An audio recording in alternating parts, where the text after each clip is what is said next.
féliciter docteur bu baax Serigne Niass. waaw ku ko xam la aussi. waaw maa ngi lay nuyu waat bu baax a baax sa micro bi dafa fayoon. di la féliciter di la ndokkeel di nuyu baax Serigne Niass di ko ndokkeel ku xam fait divers la ndax fait divers foog nga xam ko nag. waaw ndax mun a wax ak sénégalais di leen des fois di leen waar ñi bàyyi xeet bu baax ci ni ñuy doxalee. ndax trahison bi bëri na nag. waaw nit ki bu fekkente da laa bëgg ñëw ba ci sa mbokk yi ne dama la bëgg ñoom ñu d'accord nga yëkkati li nga am jox ko waaw mooy li matalal contrat bi mooy dëgg mooy dëgg waaw jigéen sëriñ ñaa ngi tëkku de waaw ne ne ku ko war te war baaxul. jigéen ñi bu leen war sëriñ bu leen leen war Direct News moo ñu xamal ñëw ci l'affaire Badara Gadiaga déjà am na 150 jours en prison waaw moom la Direct News xëyee une voix qui manque aux Sénégalais waaw mu ngi noonu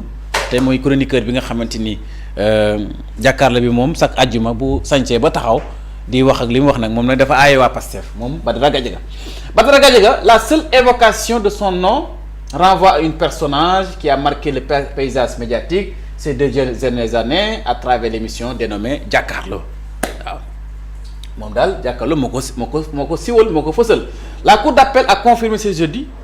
dernier son placement en liberté provisoire avec port du bracelet mais le sort du chroniqueur est suspendu à la décision du procureur général qui doit décider d'un pourvoi en cassation ou non. Qu'est-ce qui explique cela voilà mu ngi noonu en tout cas li nga xamante ni moom la chambre d'accusation wax ci moom léegi ñi ngi xaar le procureur li nga xaar parquet ndax dañu def appel ci décision bi nga xamante ni jël nañ ko. Alors ces avocats soutiennent que l'ordonnance n'est pas encore exécutoire. Le parquet général qui avait contesté la décision initiale du juge d'instruction dispose toujours d'un délai légal jusqu'à jeudi prochain. Donc pour ce pouvoir en cas de cassation, tant que ce délai court ou que le parquet n'a pas formellement fait connaître sa position, Badara Gadiaga ne peut quitter sa cellule. Donc tant que léegi chambre d'accusation jël décision par rapport que Badara Gadiaga na dal di am sa liberté provisoire ni dafa ko takkal ko bracelet électronique mais loolu décision boobu mënagul nekk tant que parquet defagul réaction voilà c'est-à-dire parquet am na délai boo xamante ni mën na def recours mën na ñàkk def recours su fekkee ne def recours ne mën a jàpp ne décision boobu lu parquet nangu la donc Badara Gadiaga day dal di ñibbi këram. Cette situation maintient en prison de Badara Gadiaga place sous mandat de dépôt depuis juillet 2025 la ko caabi féete ko ginnaaw mu ne si le juge d'instruction et la chambre d'accusation ont pris la décision de libérer Badara Gadiaga, c'est que les charges relatives à cette infraction sont vides. Lii kii ku ko wax mooy l'ancien président de la cour d'appel de Kaolack moo ko dal di wax su demee fekkee ne juge d'instruction ak ki nga xamante ne moom mooy chambre d'accusation décidé nañ libérer Badara Gadiaga ça veut dire que charge yi ñu koy toppee lu oyof la. Ne demande surtout pas au jànkaarlaar donc mu ngi noonu grand mu nekk loo xamante ni Direct News yéen kaay moo ko xam ne donc boo ko ñu jógee ci Direct News dañu ñëw ci l'évidence yéen kaay mu ñëw na ci. Delphine Diatta lay wuyoo GSB la vérité inaavue sur la baisse du prix du carburant ñëw na ci moom Delphine Diatta rupture totale avec la médiocrité Déthié Fall fixe le cap pour 2026. Un ministre présente sa vision pour une gestion rigoureuse et une planification stratégique de projet saluée par standing ovation. Un budget 716 milliards français pour le ministère des infrastructures moom lañ dal di votel natal Déthié Fall ci assemblée nationale 716 milliards de francs CFA. L'évidence yéen kaay moo ko xamle mbokk yi ñëw ci l'info mu ñu xamal ñëw ci problème social majeur au Sénégal quand les fêtes familiales riment avec gaspillage voilà loolu tamit mumbaay bi ngente xadi takk sori yeeg yooyu liñ ci tuddee yàq bi wala mujjee daal lay mujj nekk benn yàq jur àll ju bëri. Ci crise universitaire bourse universitaire l'État débloque près de 4 milliards pour sortir la crise mu ngi noonu 4 milliards une enveloppe de 4 milliards pour génn ci crise universitaire mu ngi noonu fédération sénégalaise de lutte 11 candidats en liste pour la présidence mu ngi noonu ci fédération sénégalaise de lutte ndaxte dañuy war a jógee CNG war a dem fédération sénégalaise de lutte am na nag jamono ji ñu toll nii am na fukki candidat ak benn yu xëccoo nekk présidence fédération sénégalaise de lutte. président sénégalais de football am na léegi dañu am président de fédération de sénégalaise de lutte alors mbokk yi mu ngi noonu bu ñu jógee ci loolu dañuy jógee ci ñëw ci l'observateur yéen kaay ñëw na ci général d'armée Mbaye Cissé voilà moo ngi nekk ci photo bi enquête sur une carrière d'exceptionnel waaw ci général Mbaye Cissé mii nga xamante ni carrière bu macha allah ah moom la ci journal bi xëyee une histoire bu ñu mësul raconter bon témoignage yi nga xamante ni général Sayfoulaye Sow moo ko wax ci moom ci l'observateur di xam leen ne camarade école supérieure la woon la de guerre wax na jaar-jaaram wax na passeem wax na li mu jot def ci général Mbaye Cissé mi ah la transmission du flambeau Semga à autre géant de l'institution vice-amiral Oumar Wade une page d'exigence et de professionnalisme qui se rafferme moo dal di jël place am alors mbokk mi ngi noonu ministre des infrastructures Déthié Fall natal nañ ko ci assemblée nationale mi ngi noonu inculpation sous contrôle judiciaire la stratégie suivie des critiques du régime face au bracelet électronique mu ngi nii Badara Gadiaga Pape Malick Ndour Ismaïla Madior Fall Lat Diop yëpp daal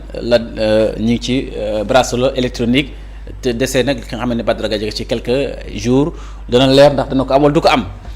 mbokk yi le quotidien yéen kaay ñëw na ci boobu Jambal Diagne nouveau Semka Omar Wade nage jusqu'au sommet waaw moom le vice-amiral moo nekk nii mbokk yi Diomaye Faye moo ko nommé le vice-amiral est le premier officier de la marine à occuper ce poste il remplace le général Mbaye Cissé kii moo ko remplacé donc février lay jël fonction mu nekk nomination boo xamante ni démb la ko njiiti réew mi dal di def alors mbokk yi bu ñu jógee ci dañuy ñëw ci le soleil yéene kaay ñëwaat na ci le contre amiral Oumar Wade nommé nañ ko chef d'état-major général le premier marin à la tête des armées mu ngi noonu à compter du 12 février 2026 nag lay jël fonction l'actuel chef d'état-major particulier du président de la République va remplacer le général d'armée Mbaye Cissé kii moo ko remplacer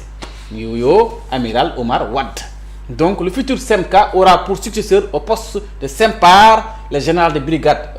Cheikhou Camara actuel conseiller défense du premier ministre Ousmane Sonko donc mu ngi nii moom moo dal di remplacer général Mbaye Cissé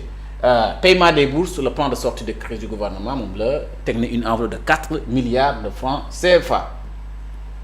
mbokk yi ñu jógee ci le soleil yéen kaay dañ ñëw ci les échos yéen kaay mu ngi ñuy xamal crise université bi état matukaay bu mu ci jël mooy teg na une enveloppe de 4 milliards waaye Omar Pène dal di dugg na ci moom en tant qu'ambassadeur des étudiants waaw mooy ambassadeur bi Omar Pène ginnaaw bu état du Sénégal dajalee lu mat 4 milliards pour démorcer Omar Pène dafa ne j'ai déglu na étudiants yi j'ai relayé leurs préoccupations danaa fexe dox leen seen bëgg-bëggu étudiants yi Omar Pène xam na ko mooy lenn képp dong rek la mooy ñi fay leen seeni bourse ñi dal di doxi seeni occupation mbokk yi bu ñu jógee ci loolu dañ dikk ci li nga xamante rek mooy libération yéen kaay opposition de Woodside après le redressement du fiscal ginnaaw bu ñu leen defee redressement ñoom Woodside di société bu mag a mag le dernier round d'un bras de fer à 41,467 milliards de francs CFA les deux parties encore devant le tribunal le 18 décembre la ñu war nar a jàkkaarloo mu nekk procès bu am solo donc le 18 décembre solitude incha allah libération yéen kaay moo xam ne bokk bi ñëw ci point actu yéen kaay mu ñëw ci relation média ak pouvoir diggante pouvoir bi ak média lan la ci wax Pastef a-t-il capitulé face à l'appel au boycott Pastef a-t-il capitulé face à l'appel au boycott de la TFM de la Sen TV gis nañu ne jamono yi passé TFM ak Sen TV dafa gis mukk bokk Pastef mais vendredi bi le directeur des bourses membre de la MONCAP était à jàkkaarloo bi ndax moom mooy directeur des bourses te dafa invité woon benn étudiant invité ko moom ñi leeral Sénégal yi qu'est-ce qui se passe moom bokk ci membre de MONCAP moom dafa mel ni Pastef la bon Pastef dem na TFM Evelyne Mandioba nekk coordinatrice de la Sen TV un mauvais procès est fait à certains organes à qui l'on reproche de déséquilibre dans le traitement de l'information donc comment ne pas trébucher et tomber dans le piège de la désinformation quand l'information se heurte parfois à une absence d'interlocuteur la limite du boycott est la stratégie des réseaux sociaux pour faire passer le message du gouvernement le porte-parole du gouvernement avait appelé à des relations apaisées entre les deux parties donc mu nekk loo xamante ni dëgg yàlla boycotté yenn télévision yi tamit loolu xëy na seen stratégie mais stratégie boo xamante ni la ñenn ñi am nañ ci gis-gis bu wuute vice-amiral Oumar Wade nommé nañ ko chef d'état-major général des armées alors moo remplacé Mbaye Cissé loolu dana nekk le 12 février 2026 mbokk yi ñëw ci source ay yéenekaay mu wax ci 3 membres du comité de forage de Gassane en garde à vue à Linguère waaw 3 membres du comité de forage daal mettre leen en garde à vue ci foofu nga xamante ne mooy Linguère li di reproché ñoom lan la ñuy reproché ginnaaw bi nga xamante ni pour les avoir relevé les comptes distribués des facteurs 3 derniers mois aux usages forages de Gassane Issane Samba Balaye Wuyo Mbaye Sy ak El Hadji Son placé en garde à vue à la brigade gendarmerie de Linguère yii daal yu doy waar la. Ensuite ñu ñëw ci après la sortie musquée du leader du parti PASTEF concernant la justice moom it le tacle appuyé de Thierno Alassane Sall à Sonko. Le régime PASTEF a délibérément révisé de l'abroger et personne n'est dupe de cette stratégie. Les victimes comme l'État du Sénégal n'ont besoin qu'une d'une chose, la suppression de cet obstacle juridique. Tant que la loi d'amnistie subsiste, le procureur, les magistrats et tout citoyen désireux de saisir la justice restent prisonniers d'un brouillard légal soit soigneusement entretenu. On leur demande d'agir tout en leur interdisant à agir. En tout cas, Thierno Alassane Sall li mu bëgg a wax fii mooy loi d'amnistie bi képp dong mooy jafe-jafe nañ ko supprimer rek ñeneen ñëpp dem wuyu ji voilà. da Thierno Alassane Sall wax est-ce que tamit loolu it mooy li gën wala lu arrangé Pastef mbokk yi bu ñu jógee ci ñëw ci tribune yéenekaay ñëw na ci indemnisation des ex-détenus de Pastef li mu wax Maïmouna Dièye avoue un détournement d'objectifs pour les 5 milliards tribune yéenekaay ko wax de est-ce que loolu la noonu la demee on a reçu 1,2 milliard sur 5 milliards de francs CFA promis ensuite 800 millions de francs CFA. Les familles des victimes sont au nombre de 74. La décision était de leur accorder 10 millions de francs CFA. yëpp nag kàddu yoo xamante ni Maïmouna Dièye moo ko wax ci Grand Théâtre waaw ñoom nu ñu ko waxee est-ce que li ñu doon détournement d'objectif la on verra loolu beneen mbir la. Gestion de 5 milliards francs CFA alloués au fonds d'aide aux victimes mu ne le forum justiciable demande à la Cour des comptes de procéder à un audit approfondi du ministère de la famille lii bi ko ministre bi Maïmouna Dièye waxee ci Grand Théâtre Babacar Ba dafa ne lii nag Cour des comptes dafa war a def benn audit xóotal ko ci biir ministère bi Maïmouna Dièye yore ndax li mu wax nii c'est extrêmement grave moom dañ ko war a leer loolu la wax fii ci tur bi yéen kaay ko xamle. Alors mbokk yi ñu jógee foofu ñëw ci Walf Quotidien répercussion de la baisse des prix des hydrocarbures des acteurs font la résistance waaw am ñoo xamante ne bu ñu waxee dañu wàññi nag dafa am ñoo xamante ñoom di leen arrangé wàññi bi mais fooree ñi def ay bras d'affaires Abdou Karim Seck mooy wax mu ne cette baisse est insignifiante pour avoir une incidence sur les tarifs moom am nañu ko gisee. Elimane Diouf wax du secrétaire général de la CSA waaw mu ne le problème de la petite monnaie risque de se poser pour le gaz butane mu ngi noonu ñoom am nañ gis-gis bu ci wute participation aux prochaines élections Sonko et la hantise de élimination donc est-ce que yooyu yëpp mu nekk loo xamante ni journal bi di Walf Quotidien moo ko xam le mbokk yi enquête yéen kaay moo ñëw ci lutte contre l'immigration qui est irrégulière les effets du tout répressif waaw ji ngeen ko waaw lii de du fi jógee ndaxte dëgg yàlla jël gaal yi dem Barça dana yéex a jóge te ndax boo ko jëlee boo rëccee mais da ngay tekki de da nga am xaalis les flux migratoires en provenance Sénégal en chute libre en 2025 donc mu nekk loo xamante ni journal bi ñëw na ci lii ne les immigrations clandestines ñu ñëw nag daanale fi nga xamante rek mooy yor yenn kaay mu ñuy wax ne géopolitique et souveraineté africaine les maîtres du monde de Pascal Boniface Sonko de la scène nationale à l'influence mondiale voilà mu ngi noonu Ousmane Sonko ginnaaw bi ñoo xam ne bokk na ci ñaar fukki doomu aadama yi nga xamante ni moom lañ def ñoo gën a siiw ñoo gën a fës ci àdduna bi moom journal bi di yor yéen kay wax na ko Sonko la scène nationale à l'influence mondiale donc mu ngi ne les maîtres du monde bokk na ci Ousmane Sonko voilà mu ngi noonu Ousmane Sonko n'est pas seulement